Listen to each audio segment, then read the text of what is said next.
الحمد لله رب العالمين والصلاة والسلام على نبينا محمد وعلى آله وأصحابه أجمعين أما بعد فأعوذ بالله السميع العليم من الشيطان الرجيم إنما يخشى الله من عباده العلماء وقال الله تعالى وقل رب زدني علما وقال تعالى هل يستوي الذين يعلمون والذين لا يعلمون.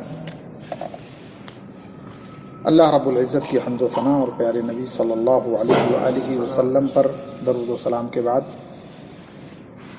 2 جمعوں سے پہلے میرے خیال سے علم اور علماء کے فضائل پر بات آئی تھی، اس لیے کہ ہمارا جو سلسلہ شروع ہوا ہے اس کا عنوان جو رئیسی عنوان ہے، بنیادی عنوان ہے، وہ کیا ہے؟ حصول علم کے حصول. حصول تو آپ لوگ سمجھتے ہوں گے اور اصول بھی سمجھتے ہوں گے کہ نہیں سمجھتے؟ حصول کے معنی حاصل کرنا اور اصول کے معنی قانون، قاعدہ، ضابطہ، طریقہ، بنیاد. ایسا نہیں ہے. دیکھیں، کہتے ہیں بڑے علم کو حاصل کرنے سے پہلے چھوٹا علم حاصل ہونا چاہیے نا، جو بنیادی حیثیت رکھتا ہے.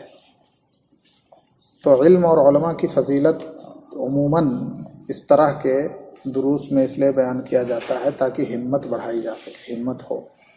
اس لیے کہ انسان کی فطرت ہے کہ جس میدان میں میں قدم رکھنے جا رہا ہوں اس کا حاصل کیا ہوگا، کچھ ہے بینیفٹ اس کے آگے، یا بس قدم کسی نے کہا بڑھا دو اور بڑھا دیا.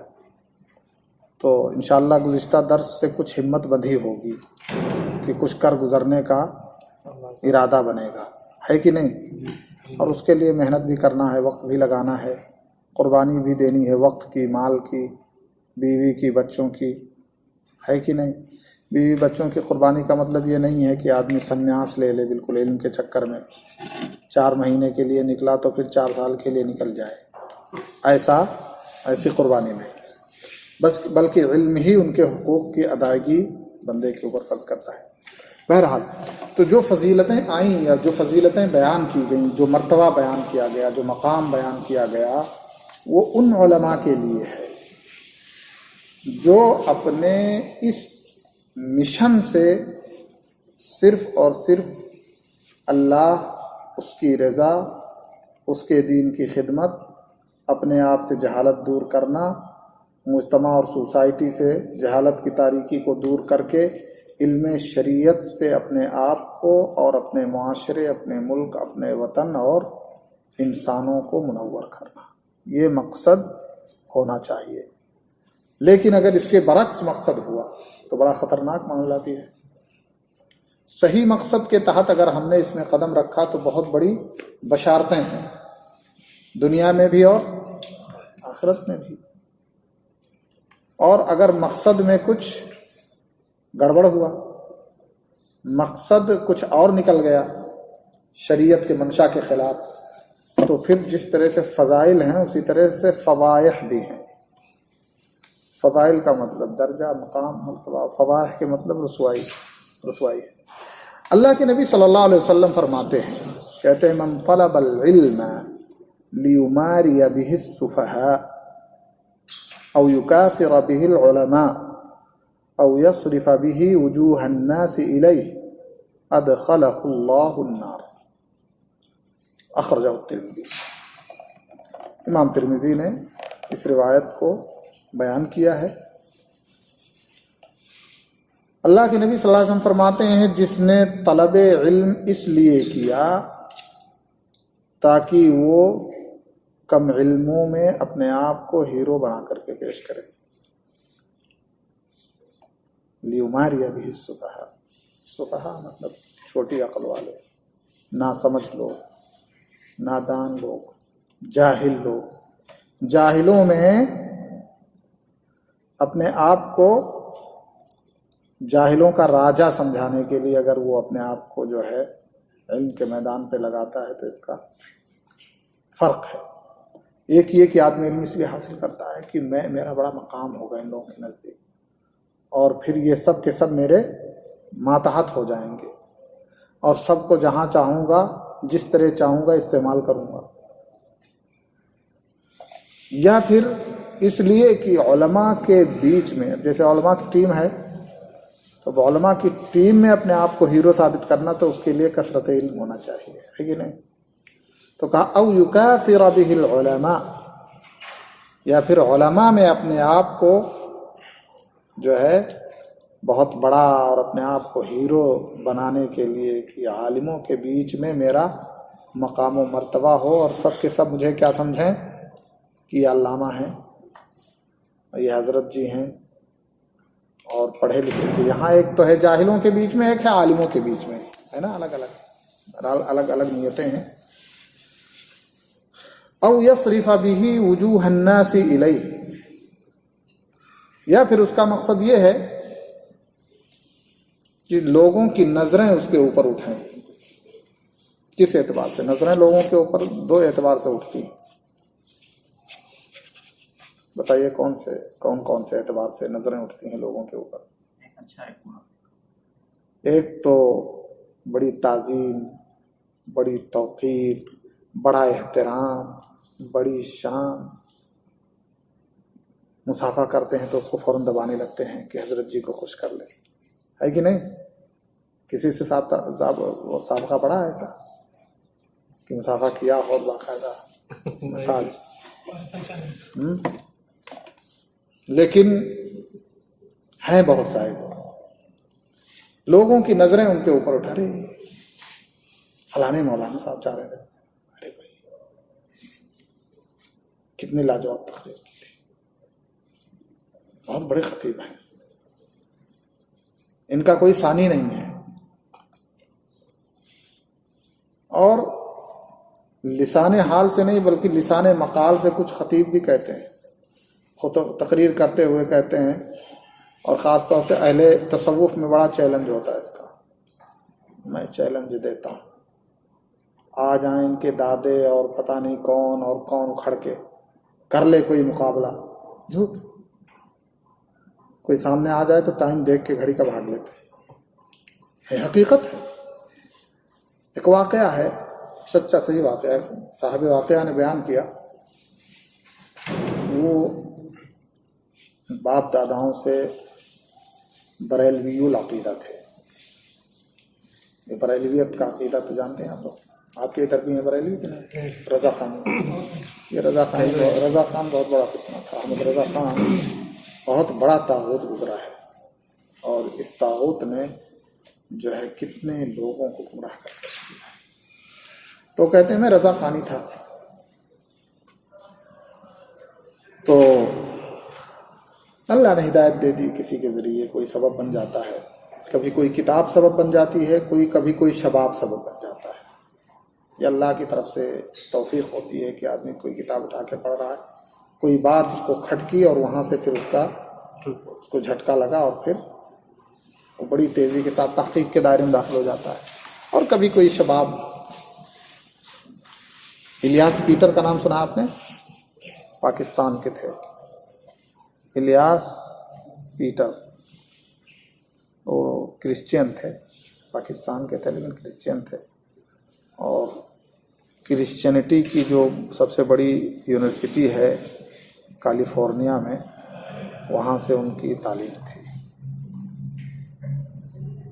اسی طرح سے ایک وہ گزرے ہیں، نام دیکھیے میرے ذہن میں نہیں آ رہا ہے، انور شاہ کشمیری کے پوتے ہیں، کشمیر، آزاد کشمیر جس کو بولتے ہیں، وہاں کے ہیں۔ تو وہ اپنا واقعہ بیان کر رہے تھے، کوئی مولانا یونس صاحب تھے آزاد کشمیر میں، ان کی تقریر بھی ہے، بڑا چہرہ ہے، نام نہیں یاد آ رہا، دیکھیے کیا ہے۔ تو عتیق الرحمان شاہ ان کا نام ہے، عتیق الرحمان شاہ، میرے خیال سے یوٹیوب وغیرہ پہ اگر ڈالیں گے تو دیکھیں گے، ان کی تقریریں ہیں بڑی اچھی۔ وہ کراچی میں کسی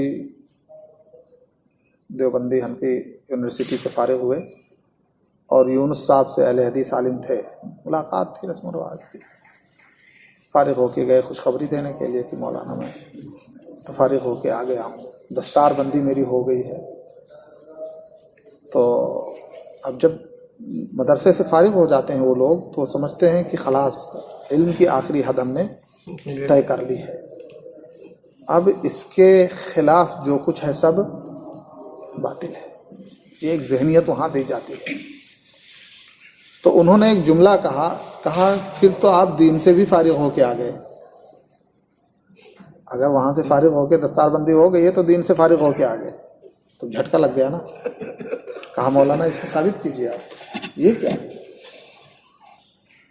کہنے لگے کہ آپ فارغ التحصیل ہیں، نماز میں آمین رفع الیدین کرتے ہیں؟ کہا نہیں، تو نہیں ہے۔ کہتے ہیں تب آپ بخاری بھی پڑھ کے آ گئے، دورہ کر کے آ گئے؟ ان کا میں بخاری کا ہم نے دورہ کر لیا۔ تو ان کا دورہ کر کے آ گئے، دوڑ کے آئے آپ، دورہ نہیں۔ آپ رفع الیدین کرتے ہیں، آمین بالجہر کرتے ہیں؟ نہیں، کسی سے یہ حدیث میں تو ہے نہیں۔ بخاری کا دورہ کر جاتے ہیں لیکن بخاری کے بہت سارے مسائل کو نہیں جانتے، اسے دوڑ کے جاتے ہیں نا، ایک ہی دن میں اس کے الفاظ بھی واضح نہیں ہوتے، بڑی اسپیڈ سے اس میں چانس اس کو دیا جاتا ہے جس کی اسپیڈ سب سے تیز ہو، سب سے فاسٹ جو ہو وہی پڑھے۔ کہا آپ ثابت کیجئے۔ تو ان کے پاس بلوغ المرام نام سنا آپ نے، حدیث کی کتاب ابن حجر عسقلانی رحمۃ اللہ علیہ کی، لا کر کے دیا۔ انہوں نے کہا دیکھیں بخاری کی روایت ہے، مسلم کی روایت ہے، آمین ہے، رفع الیدین ہے، آمین بالجہر ہے، آپ عمل نہیں کرتے ہیں اور کہتے ہیں ہم نے درس حدیث لیا ہوا ہے۔ تو ان کا اپنا بیان تھا، کہہ رہے ہیں کہ ان حدیثوں سے ہم واقعی ایسے گزرے تھے کہ ہمیں پتہ ہی نہیں تھا کہ جو ہے یہ مسئلہ ہے، پتہ ہی نہیں تھا۔ اب وہ کہہ رہے ہیں کہ تعصب دیکھیے، وہ اپنا تعصب خود بیان کرتے ہیں، کہتے ہیں کہ میں اسے دیکھ رہا ہوں، کتاب کو، اس مسئلے کو دیکھ رہا ہوں، عربی تو سمجھتے تھے، حوالہ دیکھ رہا ہوں بخاری مسلم متفق علیہ، لیکن کہنے لگے کہ مجھے جنون سوار ہو گیا۔ اور وہ ان کا اپنا بیان کی تقریر میں نے سنی ہے، تقریر میں کہہ رہے تھے کہ میں فرسٹ فلور پہ تھا، وہاں سے میں نے اس کتاب کو روڈ پہ پھینک دیا غصے میں۔ غصہ دیکھیے، تعصب بہت بری چیز ہے۔ آدمی سامنے والے کی بات سنے، اس پر غور کرے، دھیان دے، انصاف کرے، اور ایسا کبھی نہ ہو کہ صاحب جیسے امام شافعی رحمۃ اللہ علیہ نے کہا ہے کہ آدمی کو گفتگو کے دوران یہ نظریہ ہونا چاہیے کہ جو بات وہ پیش کر رہا ہے وہ عقیدہ رکھے کہ اس کی بات وہ صحیح ہے، لیکن اس بات کی بھی گنجائش رکھے کہ غلطی کا بھی امکان ہے۔ جب یہ نظریہ ہوگا تو اگر سامنے والا کوئی بات پیش کر رہا ہے، اس کی دلیلیں دے رہا ہے، تو انسان غور کرے گا۔ لیکن شروع سے ہی اگر یہ کہہ لے کہ 100% میری بات صحیح ہے، تو سامنے والے کی بات پہ غور نہیں کرے گا، توجہ نہیں دے گا۔ تو وہ کہتے ہیں کہ جو ہے مجھے غصہ آیا، میں نے پھینک دیا، مولانا سے میری جھڑپ ہو گئی، غیر مقلد لا مذہبوں کا ایسا ہی رہتا ہے۔ لیکن کہنے لگے کہ جو کچھ بھی ہوا وہ ہوا، لیکن میرے دل پر ایک جھٹکا یہ آیا بعد میں کہ آخر اس کتاب کو میں نے پھینک دیا ہے، اس میں تو احادیث رسول تھیں، احادیث رسول تھیں، تو یہ تو ڈائریکٹ احادیث رسول کی توہین کی ہے میں نے، ان کا کیا قصور ہے؟ یہ تو ہمارے مولویوں کا قصور ہے بہرحال۔ تو ان کے ذہن پہ جھٹکا لگا، تو پھر انہوں نے صحیح بخاری وہ نسخہ جو ان کے مدرسوں میں پڑھایا جاتا ہے، اصلی نسخہ لمبی تختی کا، اور وہ تقریباً تمام درسوں میں پڑھایا جاتا ہے، الحدیث وغیر الحدیث، جس میں شرح نہیں ہے، صرف متن ہے حدیث کا۔ تو کہتے ہیں ہم گئے اور اپنی لائبریری میں ہم نے صحیح بخاری اٹھا کر کے دیکھی، اب ابھی غور سے دیکھ رہے ہیں، توجہ سے، تو کہہ رہے ہیں کہ وہ جو بلوغ المرام میں تھا موجود ہے۔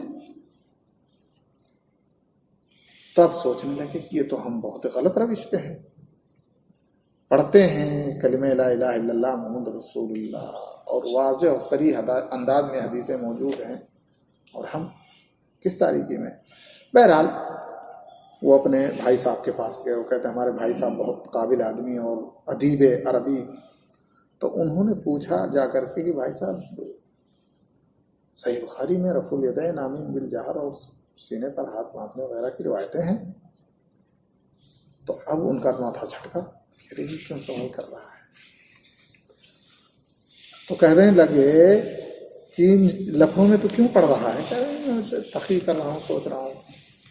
کہنے چھوڑ دیں ان چکروں کو.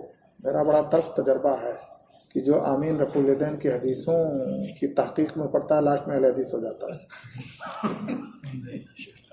دیکھیے خوف. اپنے استاد صاحب کے پاس گئے، ان سے جب ڈسکس کیا، جہاں پڑھ کے آئے تھے، جہاں سے مفتی صاحب ان کے کمرے میں، تو کہتے ہیں مجھ کو نکال کے بھگا دیا کمرے سے. اتنا غصہ. اور انہی کا بیان نقل کر رہے تھے، کہہ رہے تھے کہ کوئی اہل حدیث ہو جاتا ہے، اس پر جتنا ہمیں غم اور غصہ ہوتا ہے اتنا اس پر نہیں ہوتا جو یہودی یا نصرانی ہو جائے. کیوں بتائیے، کیوں ایسا انہوں نے کہا؟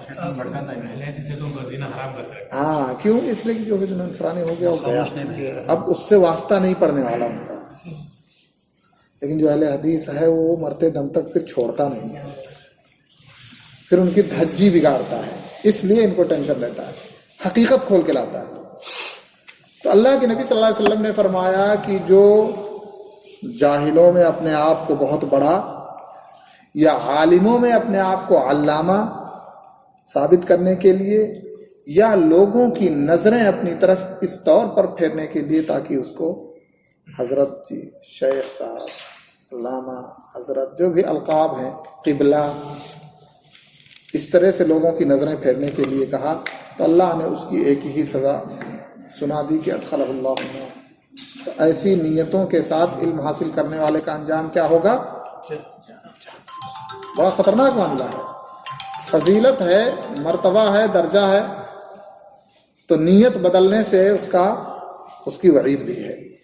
دوسری روایت میں فرمایا من تعلم علما مما يبتغى به وجه الله لا يتعلمه الا ليصيب به عرضا من الدنيا لم يجد عرف الجنة يوم القيامة. کہتے ہیں کہ وہ علم جس کے حصول سے اللہ کی رضا حاصل کی جاتی ہے، اس کو بندہ صرف اس لیے حاصل کرے، صرف اس لیے کہ اس کو دنیا کا سرمایہ مل جائے، دنیا حاصل ہو جائے، تو اللہ کے نبی نے فرمایا پھر وہ قیامت کے دن جنت کی مہک سے بھی محروم کر دیا جائے گا. حضرت ابو ہریرہ رضی اللہ تعالیٰ عنہ فرماتے ہیں کہ قیامت کے دن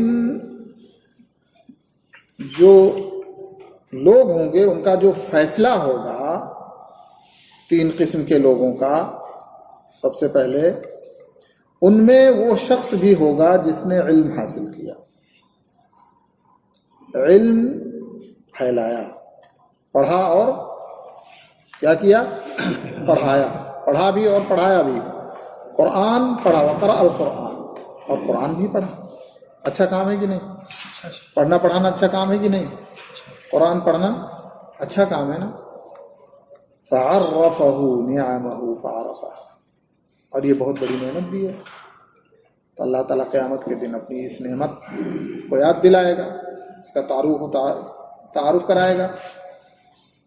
فَعَرَفَهَا، تو انسان ہنس، اللہ تعالیٰ کہے گا میں نے تو قرآن کا علم دیا، حدیث کا علم دیا، اس طرح سے تجھے ایک علمی صلاحیت عطا کی. تو کہے گا ہاں اللہ تو نے علم تو دیا، علم کی دولت سے مجھے نوازا تھا. تو اللہ کہے گا پھر اس دولت کا کیا کیا تم نے؟ اس علم کی دولت کا کیا بنایا؟ کیا کہے گا بندہ؟ کہے گا تعلمت فیک العلم، تیری رضا کے لیے علم حاصل کیا. وعلمتہ، اور تیرے ہی لیے اسے لوگوں کو بتایا، سکھلایا، پڑھایا. وقرأت فیک القرآن، اور تیری رضا کے لیے قرآن بھی پڑھایا. قال کذبت، اللہ تعالیٰ کہے گا جھوٹا ہے تو، یہ جو کچھ کہہ رہا ہے یہ صحیح نہیں ہے. ولیکن تعلمت لیقال، لیکن یہ سب کچھ حاصل تو نے اس لیے کیا تاکہ کہا جائے عالم. نیت میں کیا ہو؟ آدمی علم حاصل کر رہا ہے، محنت کر رہا ہے، اس کے دل میں کیا ہے کہ حاصل کر لوں گا، سب کچھ دسترس حاصل ہو جائے گی، لوگوں کے بیچ میں جب جاؤں گا تو لوگ مجھے بڑا عالم سمجھیں گے، لوگ مجھے سمجھیں گے. یہ نہیں کہ اللہ راضی ہوگا، بلکہ لوگ سمجھیں گے. وقرأت لیقال قاری، اور قارئ قرآن ہو گیا اس لیے نہیں کہ اللہ رب العالمین اس سے راضی ہوتا ہے، خوش ہوتا ہے، اور اس کی تعلیم سے اللہ کا قرب حاصل ہوتا ہے، اخلاص نہیں تھا، بلکہ اس لیے تاکہ قاری صاحب کہے جائیں۔ قاری صاحب بہت ساری جگہوں پر قاری صاحب کا لقب بڑا اچھا لقب ہے، بہت خوش ہوتے ہیں قاری صاحب۔ استاد القرا بولتے ہیں بہت سارے لوگوں کو، یہ قاریوں کے استاد ہیں۔ تو اللہ نے فرمائے گا کہ اس لیے تو نے علم حاصل کیا تاکہ تو قاری صاحب کہا جائے، استاد القرا کہا جائے۔ فقط قیل، تو یہ تو مقصد تیرا حاصل ہو گیا، جس مقصد کے لیے علم حاصل کیا تھا دنیا میں وہ مقصد حاصل ہو گیا۔ تجھے شہرت چاہیے تھی، دنیا میں شہرت مل گئی۔ تجھے عظمت چاہیے تھی، دنیا میں عظمت مل گئی۔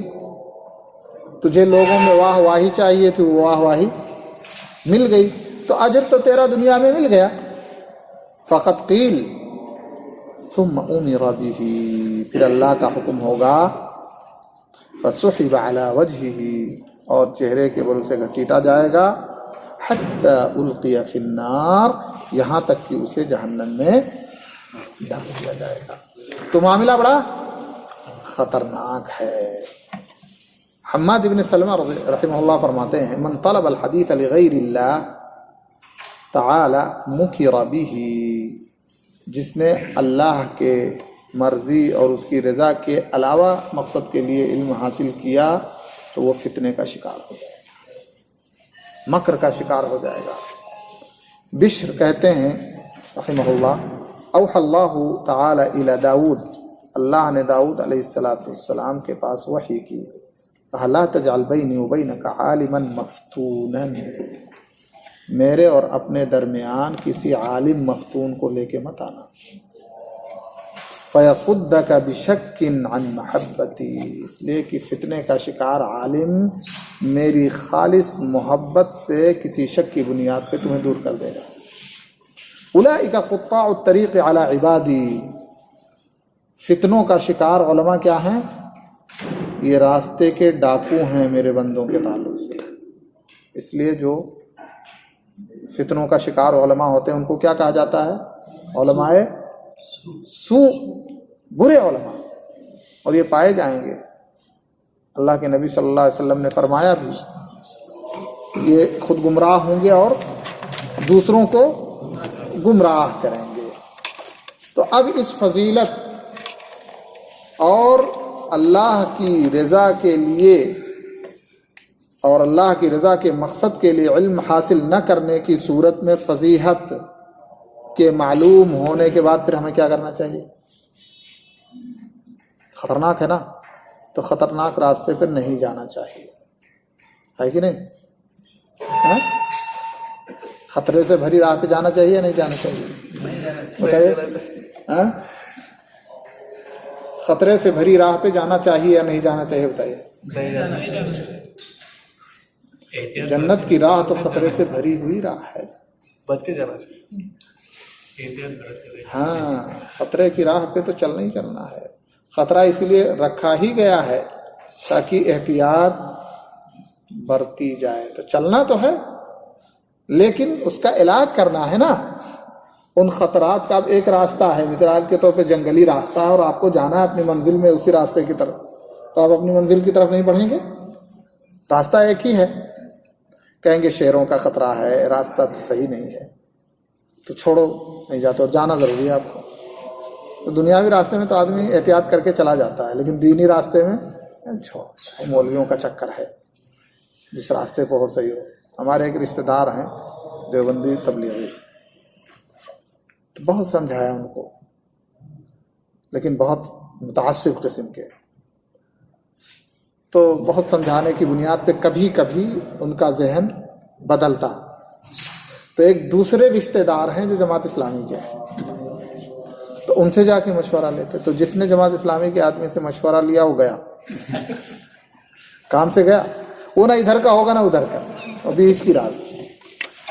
تو انہوں نے کہا مولویوں کے یہ لفڑے ہیں، آپ جو کر رہے ہو کرو، جو کر رہے ہو کرو.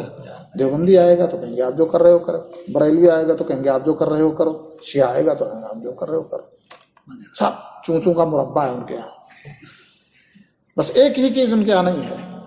وہ کیا کرتے ہیں، ساری محنت یا اکثر محنت جو ہے نارمل جنرل موضوعات پہ خرچ کرتے ہیں. انسانیت کی خدمت، مدد، مندروں کی صفائی.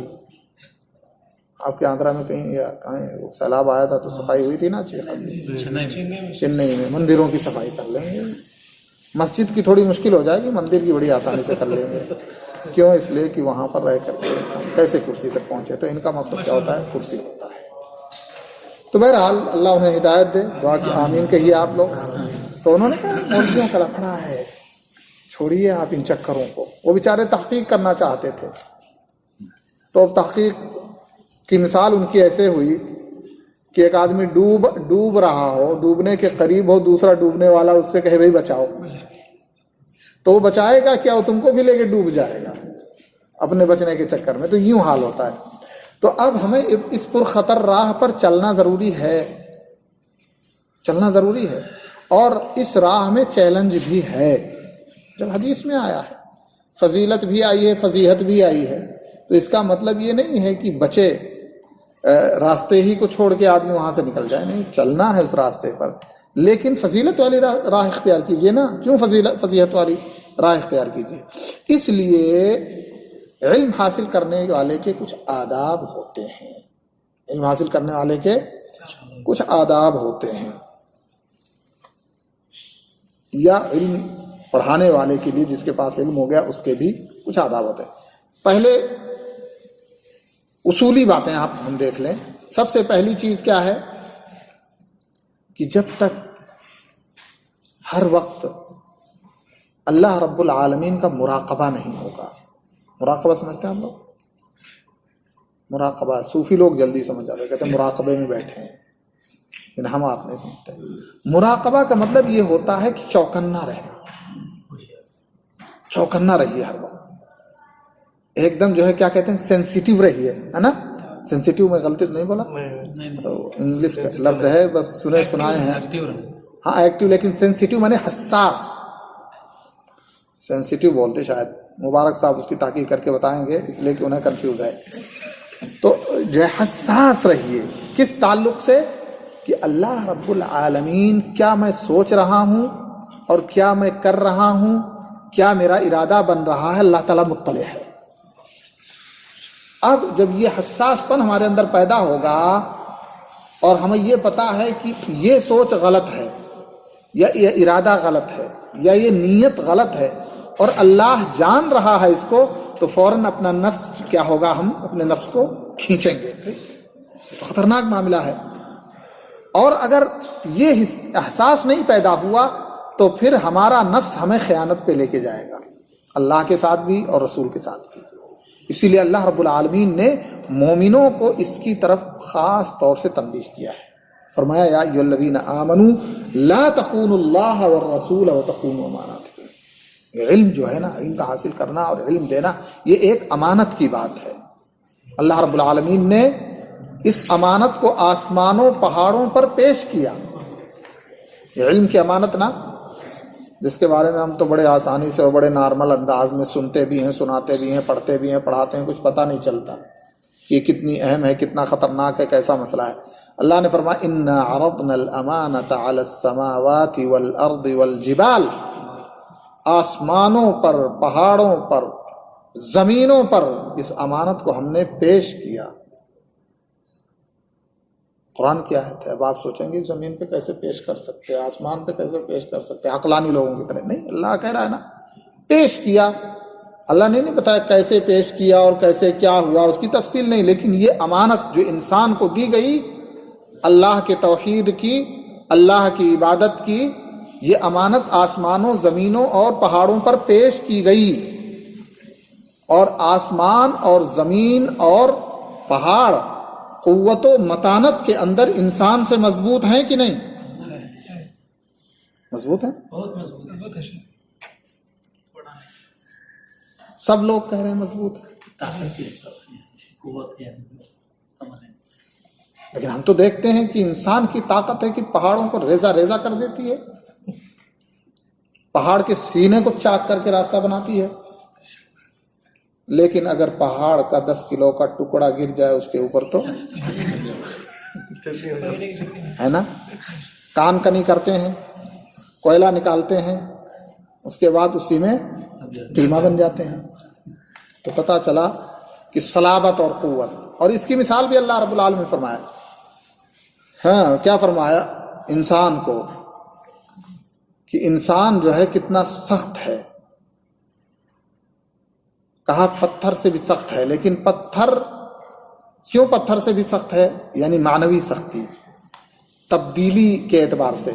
وَإِنَّ مِنَ الْحِجَارَةِ لَمَا يَتَفَجَّرُ مِنْهُ الْأَنْهَارُ، پہاڑوں سے نہریں پھوٹتی ہیں. وَإِنَّ مِنْهَا لَمَا يَشَّقَّقُ فَيَخْرُجُ مِنْهُ الْمَاءُ، اور انہی پہاڑوں سے جو ہے پانی نکلتے ہیں، راستے نکلتے ہیں. نہریں نہیں بنتی، لیکن کہیں کہیں آپ نے دیکھا ہو پوری نہر بہتی ہے، پانی موسلا دھار انداز میں گرتا ہے. اور کہیں کہیں آپ دیکھیں گے تھوڑا ہلکے سے چشمے ہی نکلتے ہیں، تھوڑے تھوڑے پانی بہتا ہے. وَإِنَّ مِنْهَا لَمَا يَشَّقَّقُ فَيَخْرُجُ مِنْهُ الْمَاءُ وَإِنَّ مِنْهَا لَمَا يَهْبِطُ مِنْ خَشْيَةِ اللَّهِ. کب پہاڑ گرتے ہوئے دیکھا ہے؟ نہیں.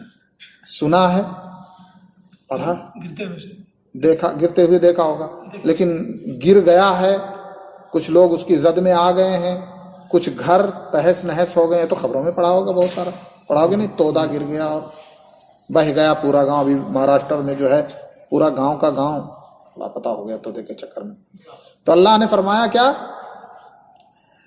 کہ وَإِنَّ مِنْهَا لَمَا يَهْبِطُ مِنْ خَشْيَةِ اللَّهِ، اللہ کی خشیت سے کچھ پہاڑ گر جاتے ہیں. اللہ کی خشیت سے. وہ کوئی کہے گا خشیت سے کیا، وہ اس کا ایک سسٹم تھا، رکھا تھا، کوئی چیز ہٹ گئی اور گر گیا. اللہ کہہ رہا خشیت الہی سے گرتے ہیں پہاڑ، ہے نا، ماننا چاہیے نا. وَإِن مِّن شَيْءٍ إِلَّا يُسَبِّحُ بِحَمْدِهِ وَلَٰكِن لَّا تَفْقَهُونَ تَسْبِيحَهُمْ. اس آیت کو نظر کے سامنے رکھیں گے نا تو قرآن میں جو بھی عقل سے اوپر کی باتیں لگتی ہیں سب سمجھ میں آنے لگیں گی. اللہ نے فرمایا کہ ہر چیز اللہ کی پاکی بیان کرتی ہے سوائے کچھ انس و جن کے. سب نہیں. موحد ہیں انسانوں میں کہ نہیں؟ موحد ہیں جنوں میں کہ نہیں؟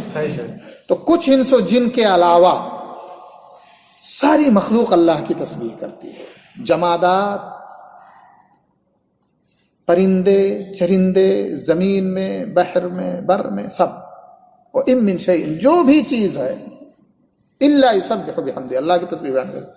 وَلَٰكِن لَّا تَفْقَهُونَ تَسْبِيحَهُمْ، لیکن ان کی تسبیح کی حقیقت تم نہیں سمجھتے ہو. بس یہاں پہ آ کے آدمی آمنا صدقنا کہتے ہیں، ہم سمجھ نہیں سکتے. اللہ نے کہا ہے سچ ہے. کتنے فیصد؟ 100%. شک 1% بھی کمی کی گنجائش نہیں ہے.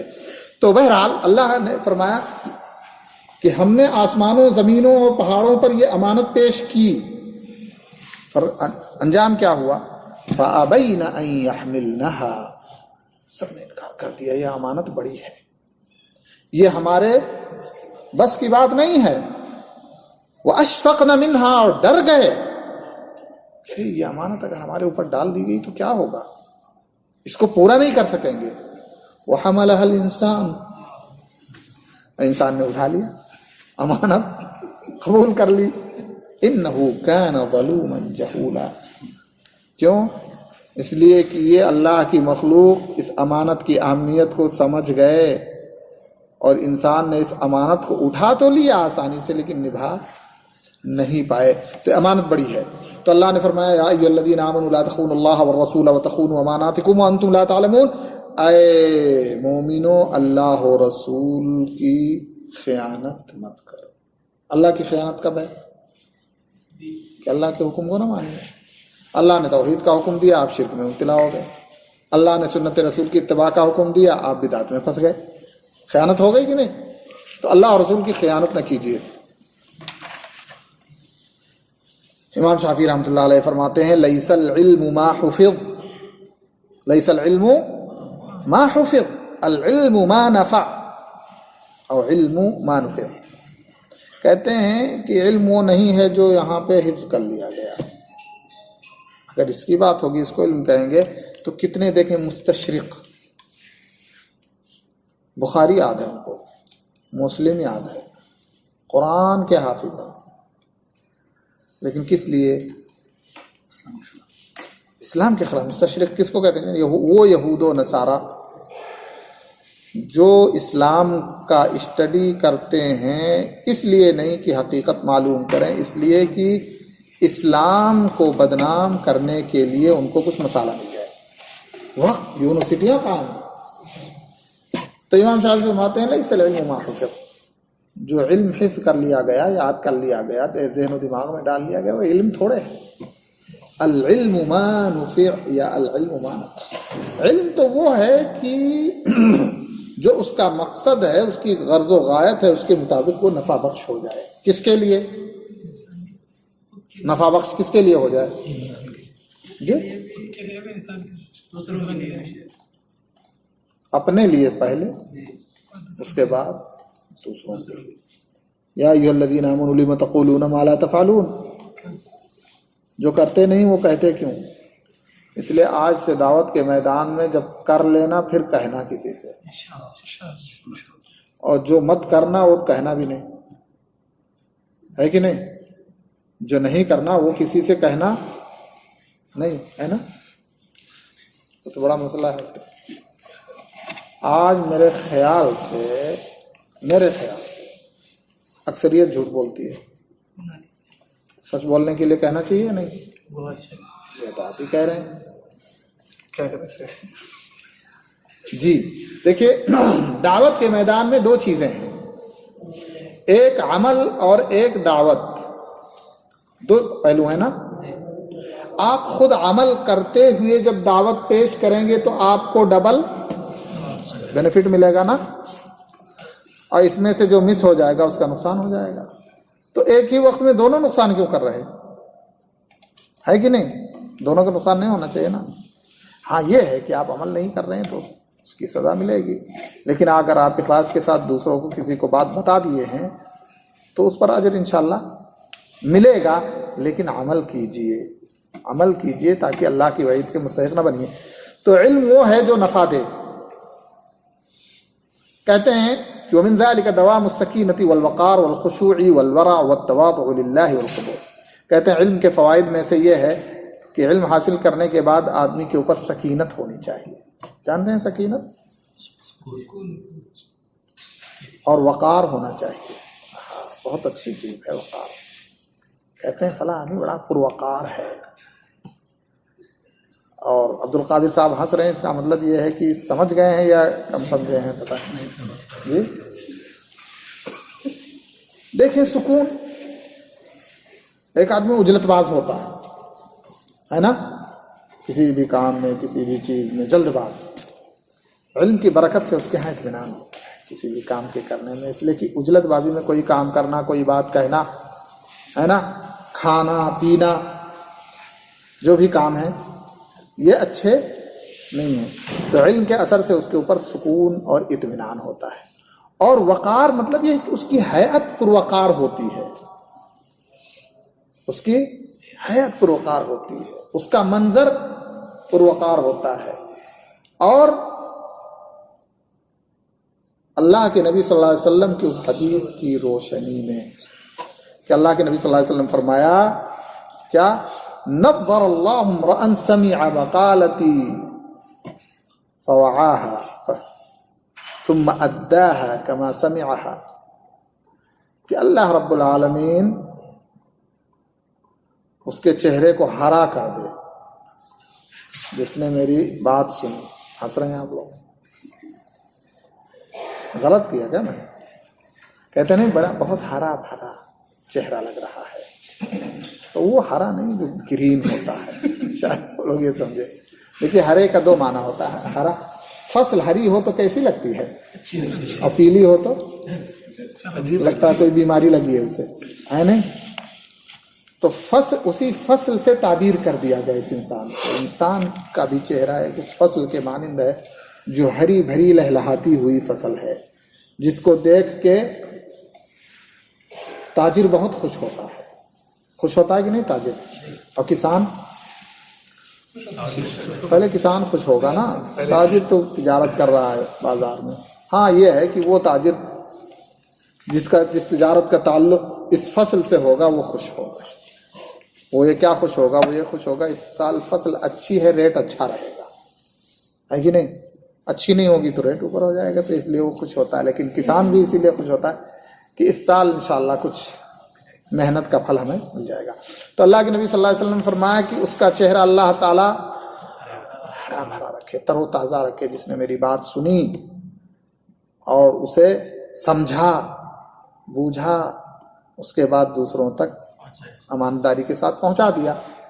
تو سکینت اور وقار کو اس حدیث کے پس منظر میں سمجھیے کہ انسان، دیکھیے اللہ کی طرف سے ایک جو مخلص انسان ہوتا ہے، ربانی طالب علم ہوتا ہے، جس کو دنیا اور دنیا کے اغراض اور دنیا کی جو ہے سستی شہرت سے کوئی مطلب نہیں ہوتا ہے، وہ انسان اللہ رب العالمین کے فضل و کرم سے ہر وقت حشاش بشاش رہتا ہے، ہر وقت. آج تو ہم لوگوں کا حال یہ ہے، تھوڑی سی تکلیف آئی، تھوڑا سا کوئی غم ہوا، تھوڑا سا نقصان ہوا، تھوڑی سی کوئی مسئلہ آیا تو حالت خراب ہو جاتی ہے. غصے والی بات ہے تو وہ آسمان پہ پہنچ جاتے ہیں ہم لوگ، ہے نا. اور بہت عجیب و غریب ماحول رہتا ہے، یعنی بہت جلدی بندے کو بھانپ لیا جاتا ہے کہ بہت خوش ہے یا بہت غمگین ہے. لیکن نہیں، ان کے حالات میں ایک اعتدال، جو مثبت پہلو رہتا تھا، تر و تازگی ہے، اللہ کا شکر ہے، چہرے پر حشاشت بشاشت ہے، یہ ساری چیزیں نمایاں رہتی تھی. لیکن اگر کوئی مصیبت، کوئی پریشانی، کوئی تکلیف آ گئی تو آپ بہت جلدی بھانپ نہیں سکتے. اور یہ کیا ہے؟ یہ ایک خوبی ہے، ایک خوبی ہے. تو کہتے ہیں سکینت و وقار، خشوع اور ورع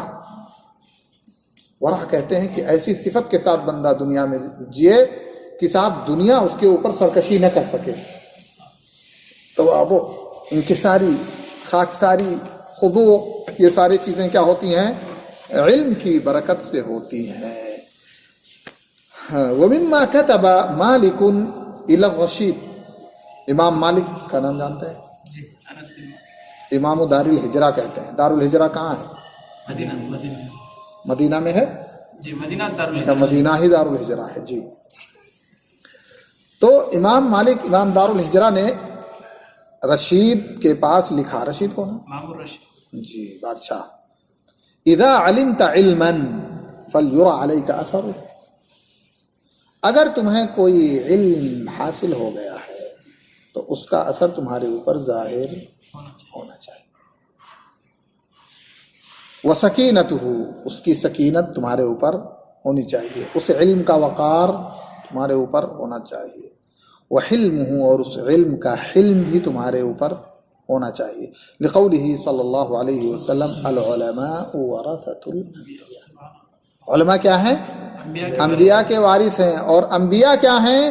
ان کے اوپر نبوت کے علم کا اثر، اس کی سکینت کا ظہور، ہے نا، اور وقار اور شکل، چال ڈھال، اٹھک بیٹھک، ساری چیز پر کس کا رنگ چڑھا ہوا ہے؟ علم نبوت کا. تو اسی طرح سے علماء پہ بھی اس علم نبوت کا اثر ہونا چاہیے. اور عالم اور جو ہے ورثہ انبیاء کے درمیان جو ہے ایک اس طرح کی مناسبت ہونی چاہیے.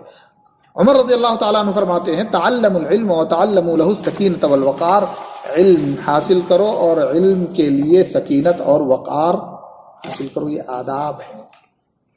اسی لیے کہتے ہیں کسی مجلس میں ہوں اور سوال کرنا ہو، سوال کا مجال کھولا جائے تو 10 لوگ کیا کہیں؟ شیخ شیخ شیخ شیخ شیخ. نہیں، آپ بہت ہو گیا تو انگلی اٹھا دیں.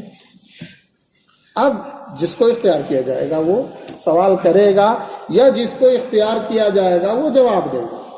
اگر سوال کیا گیا ہے اور جواب کے لیے، عموماً کیا ہوتا ہے، سوال کرنے کے لیے زیادہ ہاتھ اٹھتے ہیں اور جواب دینے کے لیے آدمی اپنے بغل والے کو دیکھتا ہے.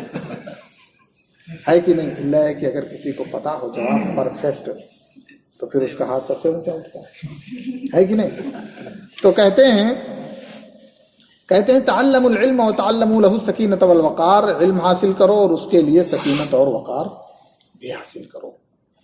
وعن السلف، سلف صالحین سے مروی ہے کہ حق علی العالم ان یتواضع للہ فی سرہ وعلانیتہ، اللہ کا حق عالم کے اوپر یہ ہے کہ اپنی تنہائی زندگی میں بھی، تنہائی کی زندگی کہاں ہوتی ہے؟ اکیلی گھر کی زندگی، گھر میں تو بیوی بچے ہوتے ہیں، ابھی تک تو کوئی نہیں شک اکیلے۔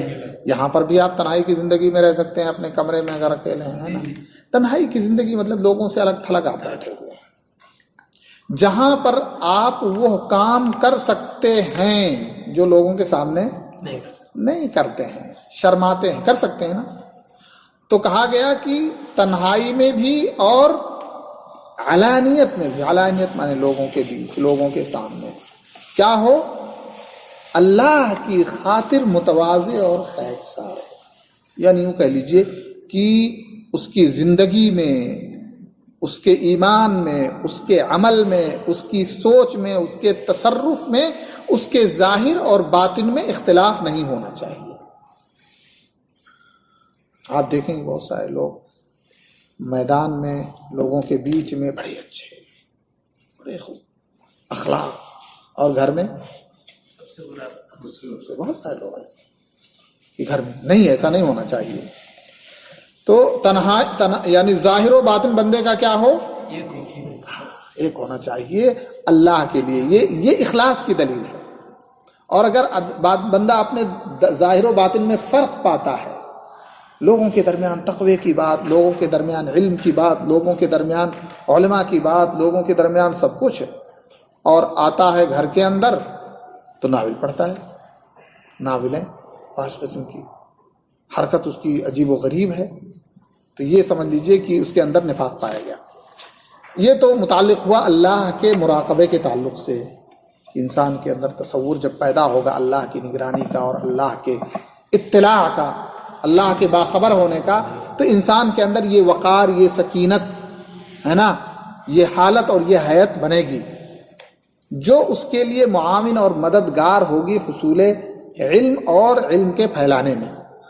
دوسری صفت یہ ہونی چاہیے کہ اس علم کو آپ بچائیں، اور علم کو کیسے بچایا جاتا ہے؟ مال اور علم میں فرق ہے، علم بھی ایک دولت ہے اور مال بھی ایک دولت ہے۔ ہاں، تو کسی نے یہ کہا ہے کہ علم وہ دولت ہے جو گھٹتی نہیں، علم وہ دولت ہے جو گھٹتی نہیں، اور نہیں برعکس ہے، علم وہ دولت ہے جو لٹتی نہیں، علم وہ دولت ہے جو لٹتی نہیں اور خرچ کرنے سے کبھی گھٹتی نہیں، خرچ کرنے سے کبھی گھٹتی نہیں۔ مال خرچ کریں گے تو گھٹے گا نا، گھٹے گا کہ نہیں؟ سب لوگ متفق؟ اور اپنی راہ میں گھٹے گا۔ دیکھیں، اللہ کی راہ تو ایک ہے، خالص آپ نے مسجد میں دے دیا، اور ایک راہ یہ ہے بچوں پہ خرچ کر رہے ہیں، بیوی پہ خرچ کر رہے ہیں، تو یہ اللہ کی راہ میں ہے یا اپنی راہ میں؟ اگر ہم اپنی نیتوں کو خالص کر لیں اور اللہ کی معصیت میں نہ خرچ کریں تو سب اللہ کی راہ میں ہے، سب اللہ کی راہ میں۔ اب مثال کے طور پہ آپ کھانا کھائیں، آپ کی نیت ہو کہ کھانا نہیں کھائیں گے تو کمزور پڑ جائیں گے، کمزور پڑ جائیں گے تو عبادت نہیں ہو پائے گی، اس لیے اللہ کی عبادت میں اچھے ڈھنگ سے عبادت کرنے کے لیے کھانا کھا رہے ہیں تو ثواب ملے گا کہ نہیں؟ کھانا بھی کھاتے ہیں، ثواب بھی ملے گا، لیکن اسراف نہیں ہونا چاہیے، اسراف، اس لیے کہ اسراف کہتے ہیں التوسع فی المباح، ایک چیز جائز ہے اس میں آپ جو ہے مبالغہ کریں۔ 2 دینار کے کھانے میں 2 بندے کھا سکتے تھے، اب ہوٹل پہ آئے تو اپنی شان و شوکت اور ساری چیز دکھانے کے لیے یہ بھی منگا لیا، وہ بھی منگا لیا، یہ بھی منگا لیا، اور کھانے بیٹھے تو پتہ چلا آدھا کا آدھا بچ گیا۔ اب یہاں پہ بھی چیلنج کہ کھائیں کہ چھوڑ کے جائیں، اگر چھوڑ کے جاتے ہیں تو زوالے میں جائے گا، اب یہاں پہ بھی چیلنج ہے کہ اس کو سفری اگر کہیں کہ اس کو سفری بنا دے بھائی، کسی کو دے دیں گے یا گھر ہی لے چلے جائیں گے، کچھ بھی کریں گے، کھانا ضائع نہ ہو، تو یہاں پر بھی چیلنج ہے کہ ٹیبل والے کیا کہیں گے کہ عجیب و غریب بھوکھڑ لوگ ہیں، یہ ہے کہ نہیں؟ ہوتا ہے، لیکن یہ نہیں سوچنا چاہیے، ہمارا پہلا جس میں ہے یہ نہیں سوچنا چاہیے کہ لوگ کیا کہیں گے۔ اصل میں ہم بہت ساری جگہ مسنگ اس لیے کر جاتے ہیں کہ لوگ کیا کہیں گے۔ اگر ہم یہ سوچیں کہ اللہ کیا کہے گا تو پھر مسنگ نہیں ہوگی، ہے کہ نہیں؟ تو ہمیشہ ایک مسلمان جو ہے وہ سوچتا ہے کہ اللہ کیا کہے گا، اللہ کیا سوچے گا کہ یہ کھانا ضائع ہوگا۔ ایک تو ہم نے غلطی یہ کی کہ 2 دینار کے کھانے کے بجائے ہم نے 10 کا منگوا لیا تھا کہ آس پاس کے لوگ کہیں گے یہ کوئی بڑی پارٹی ہے، تو پہلی مسنگ۔ دوسری مسنگ یہ کہ کھا نہیں پائے تو اب یہ تھا کہ اس کو لے کے چلے جاتے، کسی کو بھی دے دیتے۔ بہت سارے ہیں بیچارے، ہے نا، بہت سارے لوگ آپ کو ملیں گے جو ہے جن کو آپ آگے سے اس کو پیک کرا کر کے دے دیں، وہ دعا بھی دیں گے آپ کو۔ وہ کھانا جو پھینکا جاتا، جو بد دعا کرتا ہے آپ کے اوپر، کھانا بد دعا کرتا ہے کہ نہیں؟ کر سکتا ہے نا، بد دعا ظلم ہوا ہے اس کے ساتھ۔ دوسروں کو لے جا کے دیتے تو دعا پاتے، کم سے کچھ نہیں تو جزاک اللہ خیر اسی وقت کہہ دیتا، ہے نا۔ تو اس لیے کہتے ہیں کہ علم کی حفاظت کیجئے۔ مال سے مختلف ہے علم اس طور پہ کہ مال بظاہر آپ خرچ کریں تو گھٹتا نظر آتا ہے، لیکن علم ایسی چیز ہے کہ وہ گھٹتی نہیں، جتنا ہی اس کو خرچ کیجئے اس میں اتنا ہی اضافہ۔ اسی لیے کسی مسئلے کو سمجھائیے کسی طالب علم کو، اگر آپ پہلے اس کو کم سمجھ رہے تھے، سمجھانے کے بعد ذہن میں بیٹھ جاتا ہے۔ اسی لیے بہت سارے علماء کے بارے میں آتا ہے کہ انہوں نے فلاں کتاب 10 سال تک پڑھائی ہے، آج ان سے پوچھ لیجئے تو کہتے ہیں فلاں مسئلہ فلاں سطر پہ فلاں صفحے پہ آپ کو ملے گا، جا کے دیکھ لیجئے۔ کیوں؟ وہ ہو گیا۔ اور پھر پڑھتے پڑھاتے اللہ کے فضل و کرم سے اس کی گتھیاں سلجھتی جاتی ہیں، توسع پیدا ہوتا جاتا ہے سمجھ میں۔ تو کہا گیا ان یصون العلم کما صانہ علماء السلف، جس طرح سے سلف صالحین کے علماء نے جو ہے علم کو محفوظ رکھا ہے، اسی طرح سے اس کو ہمیں محفوظ رکھنا چاہیے، اور اس کے جانے سے ہمیں اسے علم کو بھی اور اپنے آپ کو بھی ذلیل نہیں کرنا چاہیے۔ کہتے ہیں امام زہری رحمۃ اللہ علیہ فرماتے ہیں کہ حوان بالعلم ان يحمله العالم الى بیت المتعلم۔ دیکھیں یہ بہت بڑی چیز ہے، لیکن عجیب و غریب ماحول آ گیا۔ کہتے ہیں یہ علم کی جو ہے رسوائی ہے، علم کی کیا ہے؟ رسوائی ہے کہ عالم اسے لے کر کے متعلم کے گھر جائے۔ متعلم کو خود آنا چاہیے سیکھنے کے لیے، یا استاد کے پاس شاگرد کو جانا چاہیے، آنا چاہیے، نہ کہ استاد کو شاگرد کے گھر جانا چاہیے۔ کیوں؟ اس لیے کہ مثل ہے کہ کنواں پیاسے کے پاس نہیں جاتا بلکہ پیاسا کنویں کے پاس آتا ہے۔ تو اگر عالم خود جا جا کر کے لوگوں کے گھر پڑھائے گا تو پھر کتنے لوگوں کے پاس جائے گا؟ وہ تو اکیلا ہے۔ ایک گاؤں میں مثال کے طور پہ ایک عالم ہے اور 10 لوگ پڑھنے والے ہیں، 10 لوگوں کے گھر جائے گا تو پھر وہ کتنا ٹائم چاہیے اس کو؟ لیکن وہ 10 لوگ اگر اس کے پاس آ جاتے ہیں تو اگر 1 گھنٹے کا درس ہے تو 1 ہی گھنٹے میں سارے لوگ فیض یاب ہو گئے۔ تو علم کی زیادتی اور علم کو جو ہے زیادہ مقدار میں یا علم کو زیادہ لوگوں میں منتشر کرنے کے لیے بھی مصلحت یہ ہے، مصلحت کا تقاضا یہ ہے کہ جنہیں علم کی پیاس ہے وہ عالم کے پاس آئیں، نہ کہ عالم خود جائے شاگردوں کے پاس۔ وأحاديث السلف في هذا النوع كثيرة، کہتے ہیں کہ اس سلسلے میں علماء اور جو ہے سلف صالحین کے بہت سارے جو ہے وہ ہیں، کیا نام ہے، اقوال موجود ہیں۔ کہتے ہیں وقد احسن القائل وهو القاضی ابو الحسن الجرجانی، قاضی ابو الحسن الجرجانی بہت بڑے عالم ہیں جن کا انتقال 392 ہجری میں ہوا۔ کہتے ہیں وَلَمْ أَبْتَذِلْ فِي خِدْمَةِ الْعِلْمِ مُهْجَتِي لِأَخْدُمَ مَنْ لَاقَيْتُ لَكِنْ لِأُخْدَمَ۔ کہتے ہیں کہ علم کی خدمت میں میں نے اپنے وقار کو، اپنی شان کو ذلیل نہیں کیا۔ لِأَخْدُمَ مَنْ لَاقَيْتُ، تاکہ میں خدمت کروں جس سے بھی میری ملاقات ہو۔ وَلَكِنْ لِأُخْدَمَ، لیکن میرے پاس آ کر کے مجھ سے علم حاصل کریں. یہ ایک طرح سے عالم کی خدمت ہے, عالم کی عزت ہے. ٹھیک ہے. اَأَشْقَى بِهِ غَرْسًا وَأَجْنِيهِ ذِلَّةً, کیا اس کی وجہ سے میں بدبخت بنوں, اس کا درخت لگا کر کے یعنی لوگوں کے پاس جا کر کے میں لوگوں تک پہنچاؤں. وَأَجْنِيهِ ذِلَّةً, اور ایسا کر کے میں ذلت خریدوں, اس لیے کہ دروازے پر جانا کیا ہے, طرح سے ذلت ہے. اذن فاتباع الجہل قد کان احزما, تو کہتے ہیں کہ اگر ایسی صورت ہے تو پھر جہالت کے اتباع کرنا زیادہ بہتر ہے علم حاصل کرنے کے بعد. ولو ان اہل العلم صانوه صانهم, کہتے ہیں اگر علماء نے علم کی حفاظت کی ہوتی تو علم نے بھی علماء کی حفاظت کی ہوتی.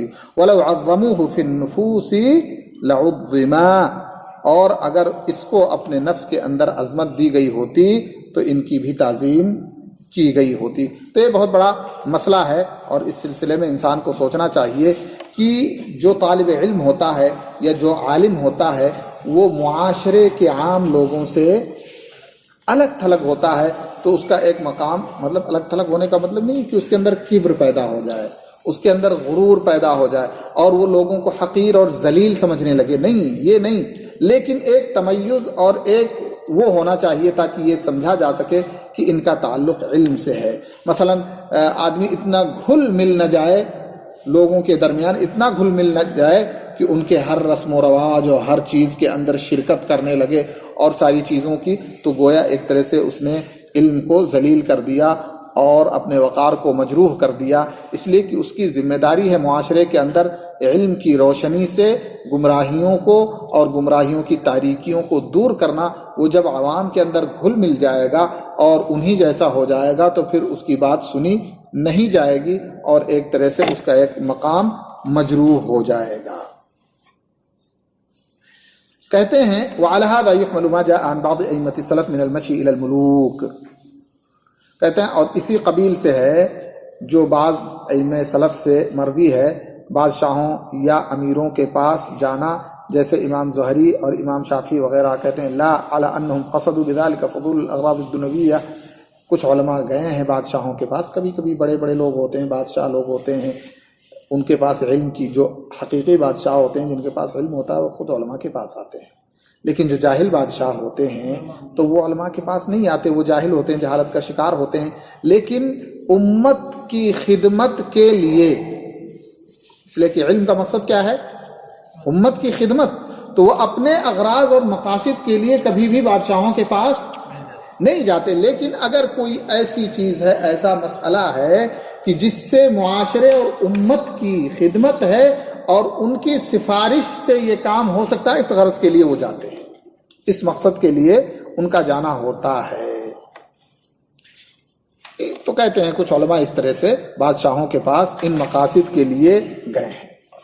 تیسری صفت جو پیدا ہونی چاہیے ایک عالم کے لیے وہ یہ ہونی چاہیے کہ ہر وقت دنیا ہی دنیا نہ ہو, بلکہ دنیا کے تعلق سے اسے زہد اختیار کرنا چاہیے. اگر کچھ ایسا سلسلہ, ایسا سسٹم اس کا بنا ہوا ہے جس سے نارملی طور پہ اس کی زندگی بسر ہو رہی ہے, تو باقی اوقات اسے حصول علم اور نشر علم میں لگانا چاہیے, خود بھی پڑھتا رہے. اس لیے کہ کہتے ہیں کہ علم کی کوئی حد نہیں ہے کہ آپ نے فلاں کتاب پڑھ لی تو آپ علم کے آخری حد تک پہنچ گئے, اب آگے آپ کو پڑھنے کی اور کچھ کرنے کی ضرورت نہیں ہے. بلکہ امام احمد بن حنبل رحمہ اللہ تعالی امام بن چکے تھے, پھر بھی علماء کے دروس میں شرکت کیا کرتے تھے قلم اور دوات کے ساتھ. تو کسی نے پوچھا کہ کب تک امام صاحب آپ جو ہے قلم اور دوات لے کر کے چلتے رہیں گے, یعنی کہا الا متی مع المحبرہ. محبرہ جانتے ہیں کس کو کہتے ہیں؟ محبرہ. حبر جانتے ہیں جی؟ حبر کہتے ہیں کس کو؟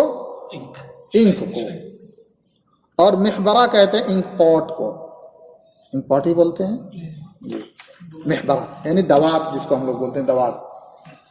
تو پوچھا گیا کہ یہ کب تک آپ قلم اور دوات کے ساتھ چلتے رہیں گے مال محبرہ؟ تو کہتے ہیں کی وہ لفظ ہے، دیکھیے کیا ہے،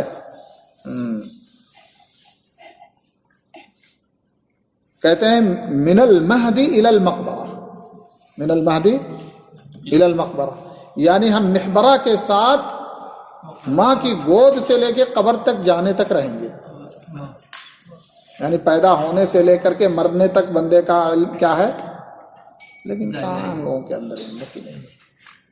یہ بہت بلند ہمت لوگوں کا کام ہے، لیکن یہ صفت ہمیں اپنے اندر پیدا کرنا چاہیے اور دنیا کے تعلق سے زہد اختیار کرنا چاہیے۔ امام شافعی رحمۃ اللہ علیہ کیا فرماتے ہیں؟ فرماتے ہیں لو اوصی لاعقل الناس، اگر وصیت کی جائے سب سے زیادہ عقل مند انسان کو، صرف الی الزہاد، تو کہتے ہیں کہ وہ عقل مند انسان زاہدوں کی صف میں جا کے مل جائے گا، عقل مند انسان زاہدوں کی صف میں، یعنی وصیت اس کو کی جائے۔ فلیت شعری من احق من العلماء بزیادۃ العقل، تو کہتے ہیں علماء سے بڑھ کر کے زیادت عقل کا حقدار کون ہے؟ تو اس کا کیا مطلب نکلا؟ سب سے زیادہ زہد کا حقدار کون ہے؟ علماء۔ وکمالہ، کمال عقل۔ یحییٰ بن معاذ رضی اللہ رحمہ اللہ فرماتے ہیں لو کانت الدنیا تبرا یفنی، کہتے ہیں ساری کی ساری دنیا، جب دنیا کا ذکر ہوتا ہے لو کانت الدنیا کذا، تو اس کا مطلب ہوتا ہے دنیا اور دنیا کی ساری چیزیں، ہم سب اسی میں شامل ہیں۔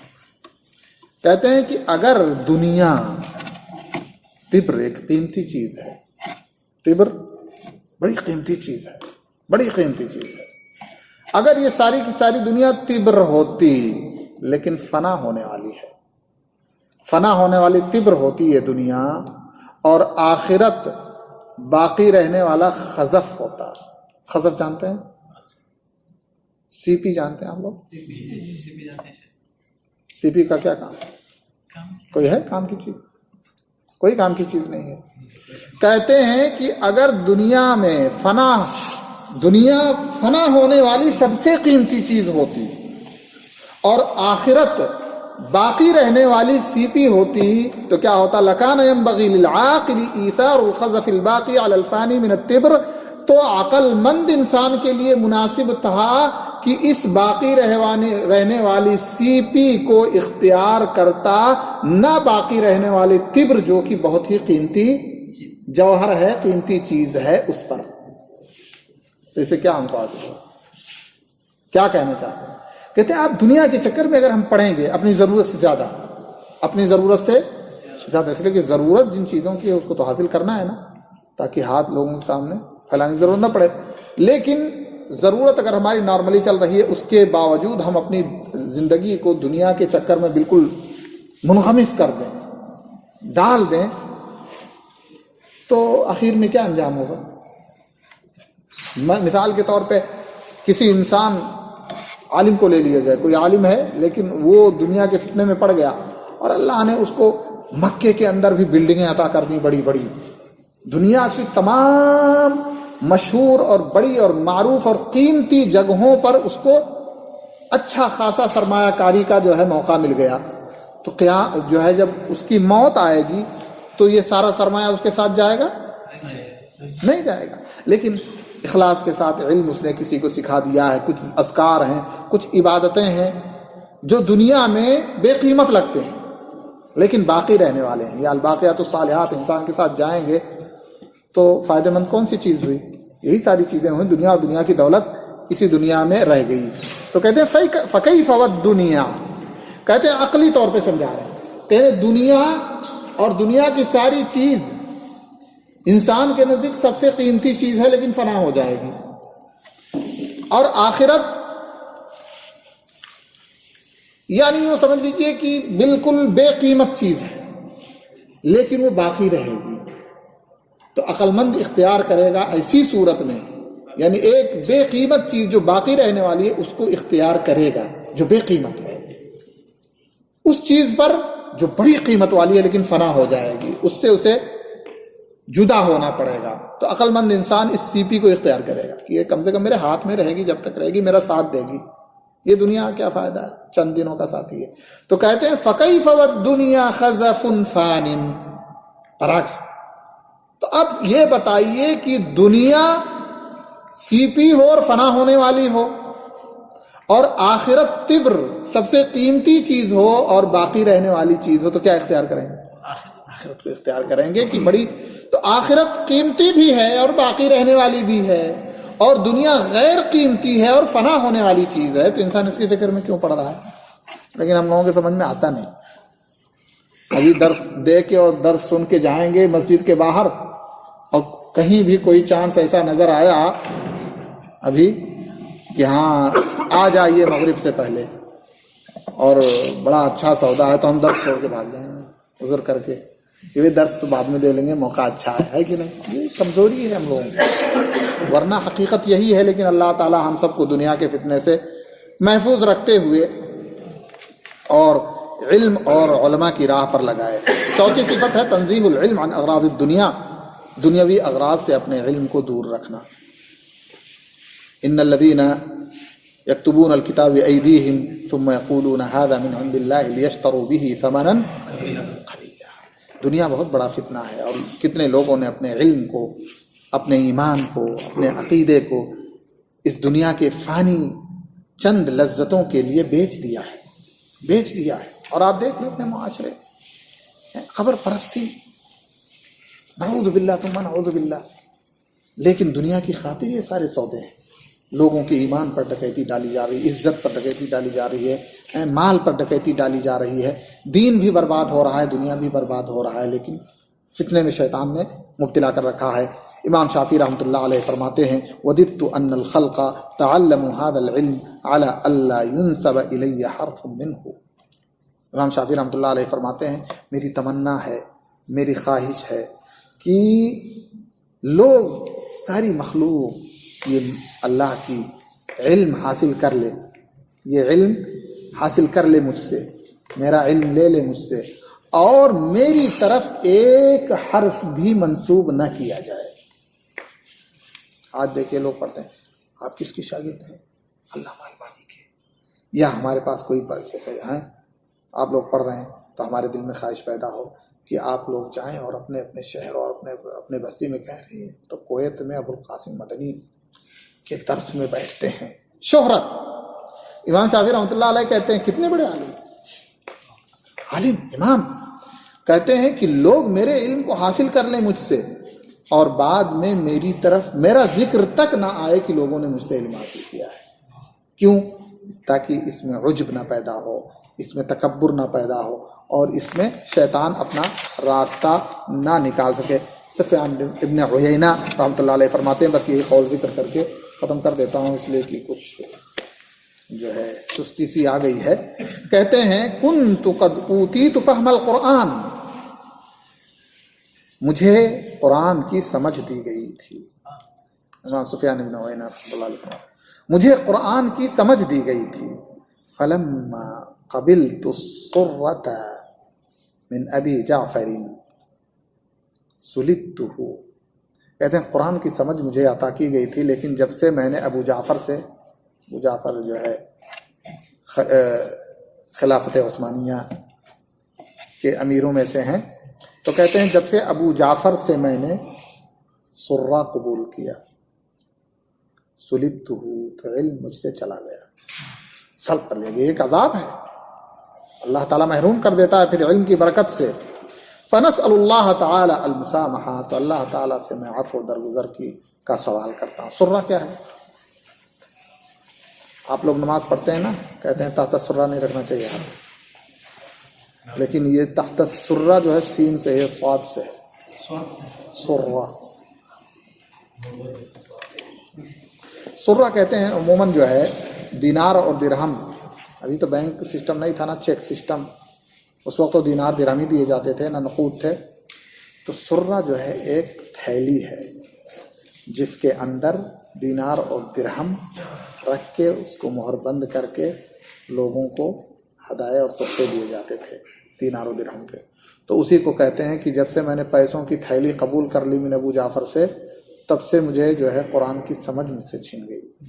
تو یہ معاملہ بڑا خطرناک ہے. اللہ رب العالمین سے دعا ہے کہ اللہ تعالی ہمیں حصول علم کی راہ پر اخلاص کے ساتھ اور ہر ظاہر و باطن فتنے کی حفاظت کے ساتھ لگائے، آمین. اور ہمیں اللہ کے دین کو صحیح طریقے سے سمجھنے کی اور اسے اپنے اپنے گاؤں، اپنی اپنی بستی، اپنے اپنے گھر میں لوگوں تک پہنچانے کی توفیق عطا فرمائے، اور ہمیں علم اور علماء کی راہ پر لگاتے ہوئے ہمارا ان علماء کے ساتھ حشر و نشر کرے جن کے بارے میں فرمایا انما یخشی اللہ من عباده العلماء. هذا وصلی اللہ علی نبینا محمد وعلی آلہ وصحبہ اجمعین. جزاک اللہ. اب ہم نے تو آپ کو علم دیا، ہمیں بھی کچھ